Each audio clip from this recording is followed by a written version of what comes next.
अभी कुछ दिन पहले ही मैंने एक कहानी सुनाई थी कि जब करीम लाला का भतीजा समद पठान दाऊद के भाई नूरा को पब्लिक में पीट देता है तो दाऊद गुस्से में आग बबूला उसके घर तक पहुंच जाता है और लिफ्ट में ही उसका काम तमाम कर देता है। कहते हैं दाऊद के हाथों अंडरवर्ल्ड में ये आखिरी कत्ल था, लेकिन जो दाऊद अपने भाई के लिए किसी की जान ले लेता है उसने खुद अपने भाई से लड़ाई क्यों की, वो भी उस भाई से जो 6 भाइयों में अकेला दाऊद के साथ कंधे से कंधा मिलाकर डी कंपनी को संभाल रहा है। और है कौन दाऊद का ये भाई, आज कहां है? फिल्म एक्टर संजय दत्त के साथ उसने क्या किया, आज पूरी कहानी यही है। अंत तक आप जरूर देखिएगा। बहनों के अलावा दाऊद इब्राहिम के कुल 6 भाई थे, लेकिन ऐसा बिल्कुल भी नहीं था कि उसके सभी भाई जो है उसके गिरोह के कामकाज में ही जुड़े थे। दाऊद का एक बड़ा भाई शब्बीर था।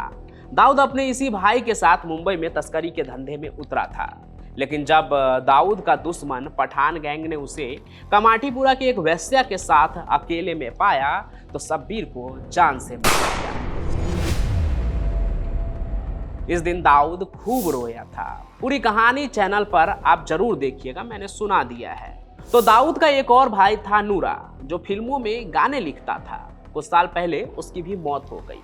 उसका एक भाई है इकबाल, जिसे 2003 में दुबई से डिपोर्ट करके मुंबई लाया गया और फिलहाल वो भारत के जेल में बंद है।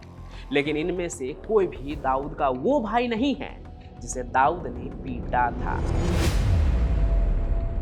लेकिन अभी दाऊद के भाइयों के नाम और उनके कारनामे की लिस्ट भी खत्म कहाँ हुई है। तो दाऊद के 2 और भाई थे, मुस्तकीम और हुमायूं। इन 2 भाई का नाम तो शायद ही आपने सुना होगा, वो इसलिए क्योंकि दाऊद के ये दोनों भाई उनके काले कारोबार से खुद को दूर ही रखते थे। लेकिन दाऊद का एक भाई और भी है जो साये की तरह उसके साथ रहता है, और एक अकेला भाई जो हमेशा अंडरवर्ल्ड में दाऊद के साथ रहा, बंबई में शुरुआती दिनों से लेकर आज पाकिस्तान में भी। ये वही अनीस इब्राहिम भी है जो दाऊद के साथ मुंबई बम धमाके का बराबर का हकदार है और भारत का गुनहगार भी है।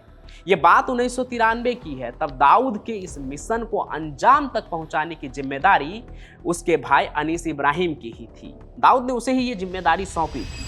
आगे इस हमले में मुंबई में जितने भी लोग मौजूद थे उससे कोऑर्डिनेट करने वाला, पूरी सेटिंग करने वाला अनीस इब्राहिम ही था, दाऊद का भाई। सिर्फ यही नहीं, मुंबई में एक और ऐसी वारदात हुई थी जिसने पूरे भारत को झकझोर दिया था। वो वारदात टी सीरीज के मालिक गुलशन कुमार की हत्या थी। लेकिन हत्या को अंजाम देने से पहले दुबई में अनीस इब्राहिम के ऑफिस में ही इसकी प्लानिंग हुई थी कि किस तरह से इस मर्डर को अंजाम दिया जाएगा। यहीं से मुझे एक और किस्सा याद आ रहा है जो दिल्ली के पूर्व पुलिस कमिश्नर नीरज कुमार ने अपनी किताब डायल डी फॉर डॉन में लिखा है।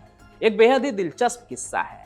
वो तब की बात बताते हैं जब दुबई में फिल्म यलगार की शूटिंग के दौरान संजय दत्त की जान पहचान जो है वो दाऊद के भाई अनीस इब्राहिम से हो गई थी। यहीं पर संजय दत्त ने अनीस से अपनी हिफाजत के लिए बंदूक भिजवाने की बात कह दी थी। तो दाऊद का भाई अनीस इब्राहिम भी अबू सलीम के जरिए जो हथियार की खेप आई थी उसमें से कुछ राइफलें संजय दत्त के पास भिजवा देता है। बाद में इन्हीं हथियारों को लेकर संजय दत्त की गिरफ्तारी हुई और दोषी ठहराए जाने पर उन्हें 5 साल की जेल भी हुई। अब उस वक्त अनीस इब्राहिम ने संजय दत्त को हथियार भिजवा तो दिए थे, लेकिन इसकी जानकारी दाऊद को नहीं दी थी।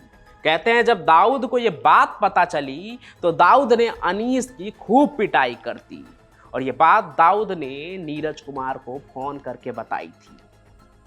90 के दशक में अनीस अंडरवर्ल्ड में सबसे ज्यादा सक्रिय था।